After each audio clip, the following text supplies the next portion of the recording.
Podemos ir nos assentando. Boa noite, gente. Boa noite. Eu queria, antes de me apresentar, começar dizendo o quanto meu coração se alegra em estar aqui essa noite.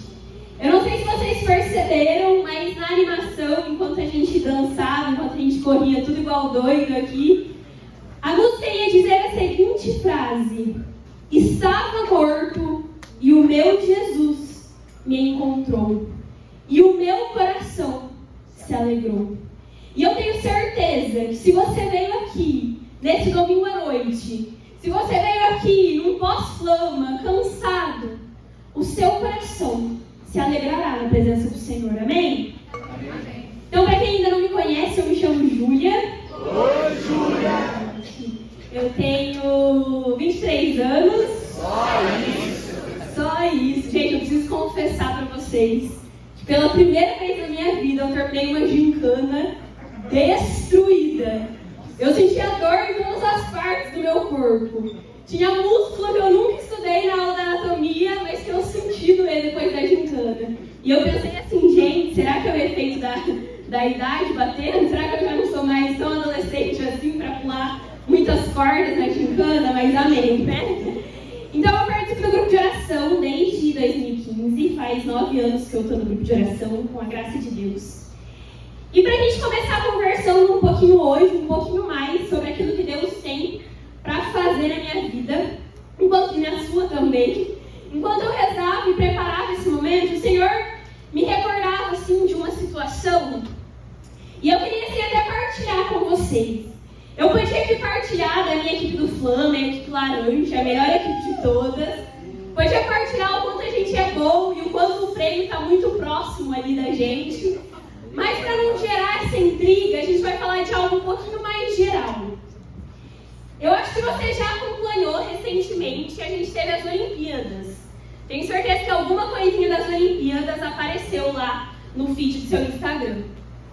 E eu não estou aqui, claramente, para exaltar as Olimpíadas. Eu acho que todo mundo sabe que em alguns pontos teve algumas coisas que contradizem aquilo que a gente acredita, em toda a questão da abertura, enfim. Mas eu queria que nesse momento a gente olhasse somente para a questão do esporte. E eu não sei se tem alguém aqui esportista, mas a vida do esportista ela é baseada naquilo de competir e ganhar medalhas. Concorda comigo? E quando a gente olha para as Olimpíadas, a gente vê que pessoas conseguiram conquistar grandes medalhas para o nosso país, né? E eu não sei você, mas às vezes eu estava lá no Instagram de boa, rolando feed, e quando aparecia a reação das pessoas ganhando essa medalha, podia ser que eu nunca tinha visto essa pessoa na vida, eu nem sabia quem ela era. Eu sou uma pessoa que não gosta muito de esporte, então talvez eu realmente nem entendesse aquilo que ela estava ganhando. Mas quando eu vi a reação delas, eu não sei vocês, às vezes dava vontade de chorar de alegria, assim, de ver. Cara, você via a pessoa comemorando, você via a pessoa emocionada, e aquilo tocava com o meu coração. E pra gente ter um pouquinho dessa sensação, eu queria chamar a atenção de vocês agora, pra gente ver um vídeo. Souza conquista a medalha de ouro para o Brasil. A eternidade te espera, Rebeca. Medalha de prata para Isaquias Queiroz, uma força da natureza. Brasil. Medalha de prata para o Brasil. Eu peguei aqui, gente, pequenos trechos de algumas medalhas que o Brasil ganhou nas Olimpíadas. E quando a gente repara, a gente olha ali para Beatriz, quando ela ganhou o ouro no judô, ela chorou de emoção. Quando a gente olha para a Rebeca vibrou ali ao subir no pódio. Quando a gente olha para Isaquias, cara, ele pulou, ele fez de tudo ali para comemorar o ouro que ele estava ganhando. E com certeza, o prata na verdade, né gente, desculpa, a medalha. Mas com certeza essa medalha representava muito para a vida deles. Porque mais do que qualquer competição, aquilo é o trabalho deles. Eles dedicam para aquilo, eles treinam anos para estar ali onde eles estavam. Eu tenho certeza que além disso, eles tiveram sim uma grande remuneração financeira ao conquistar essas medalhas, uma grande repercussão pelo país todo. Eles tiveram muito motivo para comemorar. Mas quando o Senhor me colocava isso em oração, eu falava, tá bom, Senhor, mas o que você quer dizer justamente com isso? Sobre a conquista de medalhas. E Deus colocava no meu coração que eu e que você, todos os dias, nós temos a oportunidade de conquistar medalhas na nossa vida.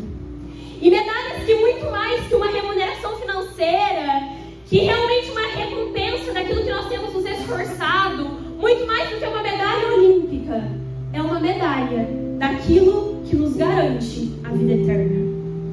Sabe, se você tem vindo no grupo de oração, talvez você já tenha escutado falar que o objetivo da nossa vida é conquistar o céu. E esse é o melhor prêmio que eu e você podemos ganhar. Mas mais do que um prêmio final, no dia a dia, eu e você somos chamados a conquistar medalhas. A conquistar medalhas de presença com o Senhor, de passos no caminho de santidade, de progressão na nossa vida espiritual. Sabe, aquela coisa de chegar no final da noite, ao dormir, ao se deitar, pensar, nossa, hoje eu estive mais perto de Jesus. E eu estou te falando isso porque muitas vezes nós nos esquecemos da grande alegria que é conquistar isso na nossa vida. Sabe, muitas vezes nós temos participado do grupo de oração, nós temos vindo ao grupo de oração, nós temos tido verdadeiramente um encontro com Jesus, mas o meu coração e o seu coração não tem se alegrado diante de tamanha grandeza. Muitas vezes eu e você ainda temos andado desanimados, cabisbaixos, angustiados e esquecemos da melhor coisa da nossa vida, que é a presença de Deus. E para a gente conversar um pouquinho mais sobre isso, eu te convido que você possa pegar a sua passagem lá no Evangelho de Mateus, capítulo 19.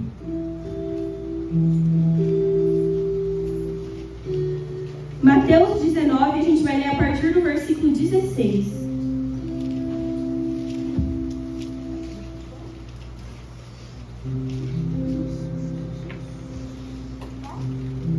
Mateus 19, 16.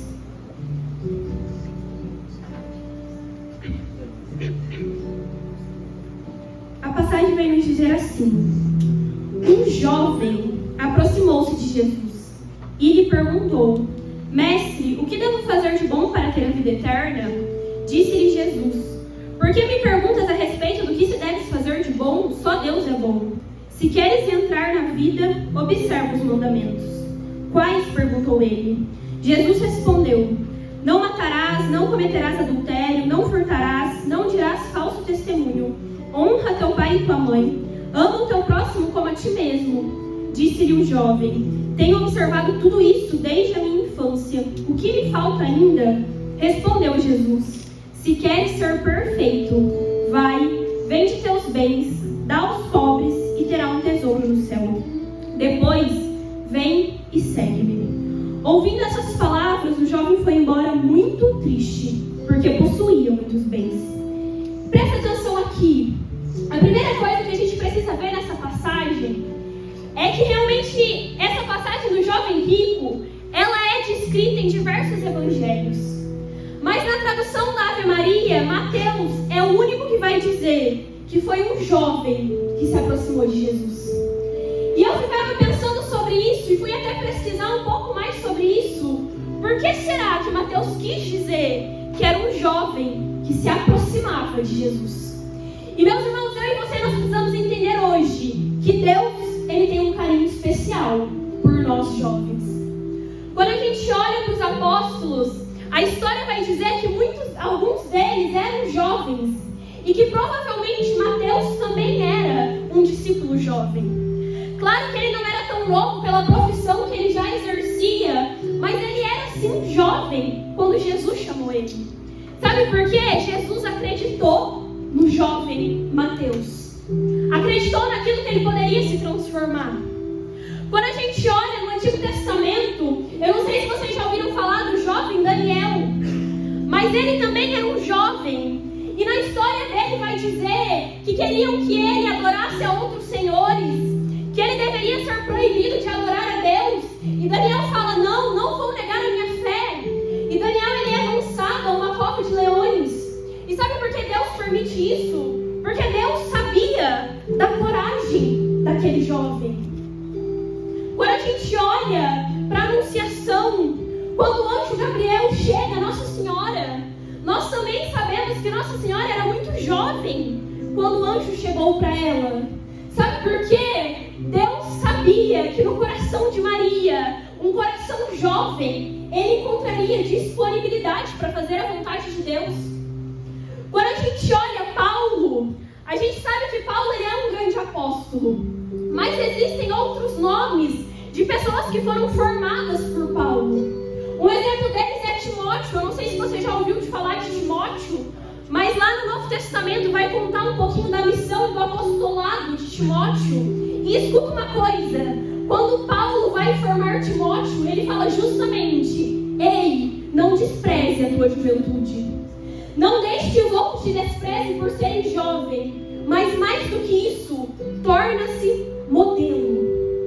Ei, eu e você, enquanto jovens, somos modelo daquilo que Deus tem para esse mundo. E realmente isso incomodava no meu coração, porque eu e você, nós precisamos entender a primeira coisa, que nós, enquanto jovens, Deus ele olha para nós. Deus acredita em nós. Deus reconhece a nossa coragem, a nossa disponibilidade, a nossa vontade de fazer as coisas acontecerem enquanto jovem. Deus acredita que eu e você podemos ser modelo. O Papa Francisco para a igreja hoje, e a igreja hoje sou eu e você, que nos dizemos católicos, o Papa vai dizer que o jovem é a alegria e a esperança nesse mundo. Escuta isso. Num mundo tão caótico, o Papa Francisco vai dizer que eu e você, enquanto jovens, somos a alegria e a esperança da igreja. E é por isso que Mateus quis dizer, não era uma pessoa qualquer que se aproximava de Jesus, mas era um jovem. E a história vai continuar dizendo, talvez você já tenha ouvido pregações sobre essa passagem, mas vai dizer que ele pergunta para Jesus: Jesus, o que eu tenho que fazer para entrar na vida eterna? E Jesus fala: segue os mandamentos. E ele fala: eu já sigo isso há muito tempo. E Jesus pede algo diferente para ele. Jesus fala: ei, se queres ser perfeito, se queres ser santo, entrega tudo que você tem. E a passagem vai dizer que o jovem rico saiu muito triste. A passagem diz justamente isso. Saiu muito triste. Há tempos nós temos participado do grupo de oração. Talvez você tenha vindo aqui a primeira vez, mas para aqueles que já têm frequentado domingo a domingo, nós muito temos ouvido falar sobre decisão, sobre santidade, e não é sobre isso que nós vamos falar aqui hoje. Mas nós precisamos falar da tristeza do coração desse jovem. Esse jovem, ele se entristeceu justamente porque possuía muito bens. E ele não queria entregar isso para Jesus. Ele queria ter um autocontrole de tudo aquilo da vida dele. Ele se sentia suficiente para cuidar de tudo aquilo que ele tinha. Sabe, meus irmãos, muitas vezes a tristeza do meu coração e a tristeza do seu coração vem de uma autossuficiência nossa. De acharmos que nós somos capazes de dar conta de tudo. De achar que nós somos capazes de resolver tudo. E ainda não temos entregado o nosso tudo para Jesus. Mais do que isso, eu refleti assim quando preparava essa pregação. Muitas vezes a gente vê as pessoas pregando sobre essa passagem e comparando com outras passagens. E aí você pode dizer: nossa, Júlia, mas então a gente está julgando o jovem rico? E não é isso. Sabe por quê? Aqui a gente não está falando só do jovem rico, mas a gente está falando de mim, e nós estamos falando de você. Quando Jesus pede uma mudança para aquele jovem, ele se entristece, porque ele não era capaz de cumprir. Quantas vezes Jesus tem pedido algo novo de nós? Que nós mudemos o nosso comportamento, que nós mudemos a nossa vida de oração, que a gente gaste mais tempo com Jesus. E a gente vive triste, e a gente vive vazio, porque nós ainda não respondemos aquilo que Deus tem para a nossa vida. E como eu falei, se a gente olha para um lado onde nós temos um jovem rico, nós vamos olhar para outro outro jovem agora. Um jovem que também foi chamado na sua mocidade a cumprir um grande chamado na presença de Deus, que é a pessoa de Davi. Todo mundo aqui conhece Davi? Quem não conhece Davi, levanta a mão para eu ver. Já ouviram falar de Davi? Então eu vou falar para vocês um pouquinho quem era Davi. Lá no Antigo Testamento a gente vê que Deus ele escolhe Davi. Ele unge Davi enquanto Davi ainda era muito jovem para realmente ser o rei do povo de Israel. E quando a gente olha para o Antigo Testamento, presta bem atenção nisso. A presença de Deus era marcada pela presença da Arca da Aliança. Para a gente conseguir visualizar melhor um pouquinho o que é isso, é como se a Arca da Aliança fosse um objeto. Pensa aí. Era um objeto, as pessoas carregavam aonde eles iam, porque eles acreditavam, o próprio Deus tinha falado, que ali na Arca era a presença de Deus.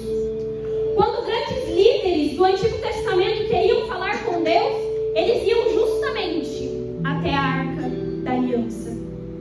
E chega uma época do reinado de Davi, onde essa arca é perdida para um outro povo. E vai dizer que ela fica um bom tempo fora. E quando ela volta, é a passagem que nós vamos ler. Eu te convido você a abrir a sua Bíblia, lá em 2 Samuel, capítulo 6.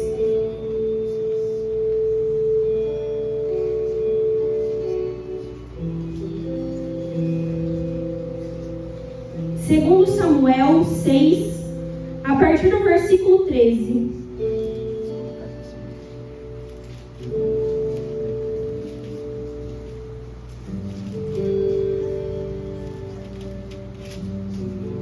Se você ainda não achou, feche seus olhos e preste atenção. Quando os carregadores da Arca do Senhor completavam 6 passos, sacrificavam-se um boi e um bezerro cevado. Davi dançava com todas as suas forças diante do Senhor, cingido com efode de linho. O rei e todos os israelitas conduziram a Arca do Senhor, soltando gritos de alegria e tocando a trombeta. Ao entrar a Arca do Senhor na cidade de Davi, Micol, filha de Saul, olhando pela janela, viu o rei Davi saltando e dançando diante do Senhor. Meus irmãos, essa passagem vai dizer pra gente que Davi se alegrou, que Davi, com todas as suas forças, pulou, dançou diante da chegada da Arca do Senhor, diante da presença do Senhor. Se nós entendemos que a Arca do Senhor significa justamente isso, a presença de Deus, nós entendemos que Davi se alegrou, pulou, fez tudo o que ele podia por estar na presença do Senhor. Sabe por quê, meus irmãos? Davi entendia que tudo que ele precisava era a presença de Deus. Davi entendia que aquilo que podia mover a vida dele era a presença de Deus. Eu fui estudar um pouquinho melhor sobre o que quer dizer a passagem alegria, porque tristeza e alegria são sentimentos muito comuns no nosso dia a dia. Em um dia a gente passa diversas vezes por momentos alegres e por momentos tristes. E entende que eu estou te falando, isso é um sentimento normal nosso. É normal a gente ficar triste com algo que aconteça no nosso dia a dia. É normal muitas vezes a gente chorar diante das situações. Mas a alegria e a tristeza que nós falamos ao olhar para o jovem rico e agora ao olhar para Davi, vai dizer que é uma alegria de quem entendeu que possuía algo amado. Presta bem atenção nisso. A alegria de Davi é porque ele entendeu que ele possuía algo amado, algo que era amor. E quando a gente olha para a nossa vida, eu e você, nós precisamos nos alegrar, porque nós entendemos que nós já estamos na presença do amor na nossa vida. Nós precisamos alegrar, porque nós entendemos que a presença de Deus, aquele que é amor, aquele que me ama e a quem eu amo, é aquele que está comigo todos os dias. E isso precisa ser uma alegria do nosso coração. Sabe, muito mais do que a alegria de passar no vestibular, muito mais da alegria de receber uma boa notícia, muito mais do que a alegria de iniciar um relacionamento. Eu não sei aquilo que você se alegra, mas muito mais do que isso, a alegria de Davi é porque ele tinha uma certeza, a presença de Deus. E quando a gente olha para a história de Davi, meus irmãos, presta bem atenção nisso. Davi, ele passou por diversas batalhas na sua vida. Quando a gente lê o livro de Samuel, a gente vê que diversas vezes Davi estava indo à luta. Davi estava conduzindo o seu povo nas batalhas. E todas as vezes ele tinha uma certeza: Deus estava com ele. Deus mostrava o que ele devia fazer em cada batalha. Mais do que isso, a gente vai ver que muitas vezes Davi pecou, Davi errou diante de Deus. E sabe por que Davi não se deixou parar pela tristeza do pecado? Porque ele sabia que Deus ainda estava com ele. A gente olha na história de Davi. Davi, ele perdeu um filho muito novo, pouco tempo depois que ele tinha nascido. E sabe por que Davi não se desanima diante de tamanha dor? Porque ele sabia que Deus estava com ele. Sabe, jovem, a nossa juventude precisa se alegrar na presença do Senhor. Eu não sei aquela luta, aquela batalha que você tem passado na sua casa. Talvez algum problema na sua família, com os seus pais, no seu trabalho, uma enfermidade. Eu não sei, mas é nisso que Deus nos chama, a alegria. A alegria de entendermos que Deus está conosco, que Deus está comigo, que Deus caminha comigo, mas que Deus também caminha com você. Eu queria só partilhar assim algo que Deus ele tem movido muito no meu coração, assim, na minha vida pessoal. E eu até pensava assim, será que eu falo? Será que eu não falo? Algumas vezes eu já dei esse testemunho no grupo de oração. Mas eu acredito muito que aquilo que a gente passa na nossa vida pode ser um testemunho para o outro. E eu já partilhei aqui algumas vezes que no final do ano passado, minha mãe tinha sido diagnosticada com uma doença. Minha mãe foi diagnosticada com câncer de mama em dezembro. E aí você pode me dizer, nossa, Júlia, mas você ficou alegre diante dessa notícia? Com certeza não. Eu posso falar para vocês que inúmeras vezes eu chorei, que inúmeras vezes eu tive medo do que ia acontecer, que muitas vezes quando eu vi ali minha mãe realmente doente, sem ter força para comer, para fazer necessidade básica do dia a dia, eu chorei também. Mas eu lembro que logo depois que eu tinha descoberto a doença da minha mãe, eu fui na casa de uma amiga minha. Ela me conhece assim desde que a gente é bem criança, assim, a gente estudou juntas. E eu lembro que naquele dia ela perguntou assim pra mim, né, como que eu tava, e ela perguntou como que tinha sido todo o processo, né, como minha mãe tinha descoberto e tudo mais, e eu fui contando pra ela. E eu lembro que ela olhou pra mim e ela falou assim, mas Ju, e ela falou isso e ela ficou em silêncio. Eu falei assim, o que foi, né? O que você quer perguntar? Pode perguntar. E ela sabe que eu sou do grupo de oração, ela sabe que há muito tempo eu venho todo domingo no grupo de oração, por mais que ela não venha comigo. E ela olhou pra mim e ela falou assim, eu percebo que diante de tudo isso, você continua com um brilho nos olhos. Ela falou assim pra mim, por muito menos, eu já desanimei tanto na minha vida. E naquele momento eu fiquei refletindo sobre isso. Sabe, meus irmãos, as tristezas, elas têm na nossa vida.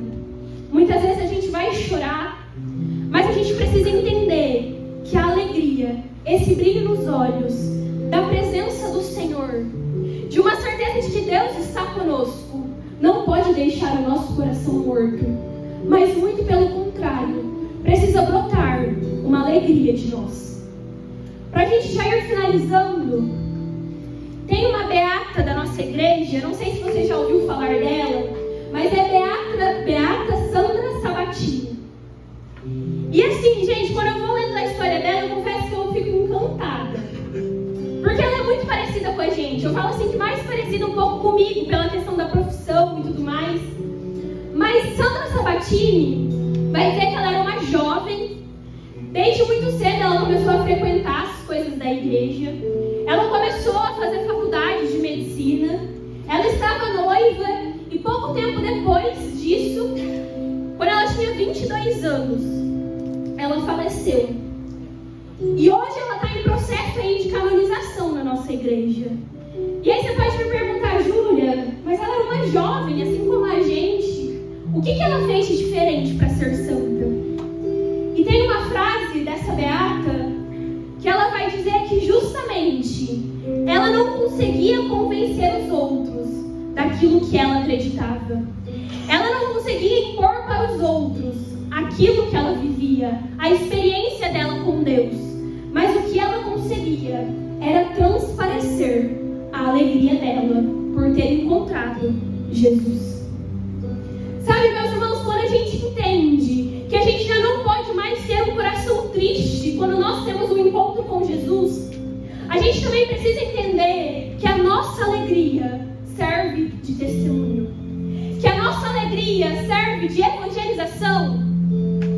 Talvez você tenha vindo há muito tempo no grupo de oração e você fala, poxa, eu não consigo transformar minha casa, eu não consigo trazer meus amigos para o grupo de oração, eu não consigo transformar a realidade do meu trabalho. Mas será que você tem transparecido? Será que eu tenho transparecido a alegria de quem encontrou Jesus? Porque muitas vezes nós queremos dizer que somos filhos de Deus, mas o nosso coração é amargurado. Mas nós vivemos reclamando, mas nós vivemos tristes. E eu posso dizer sem medo algum, aqui tem pessoas que convivem diariamente comigo. E quantas vezes eu sou reclamona, quantas vezes eu sou rabugenta, quantas vezes eu não deixo que a alegria do Senhor transpareça na minha vida. Mas quando a gente olha para a frase da beata Sandra Sabatini, nós entendemos que a nossa alegria é evangelização. Quando a gente olha para aquilo que o Papa pede de nós, alegria e esperança, nós precisamos entender que o mundo de hoje precisa da alegria de jovens que foram encontrados por Jesus. Nós precisamos entender que eu e você precisamos de mudança. Não mais sair com os nossos corações amargurados, tristes, mas assim como Davi, pular, cantar, comemorar, como a melhor conquista da nossa vida, como a melhor medalha que eu e você poderíamos ganhar, a presença de Deus conosco, a presença de Deus que caminha comigo e que caminha com você. E eu queria te convidar que você pudesse fechar os seus olhos e que a gente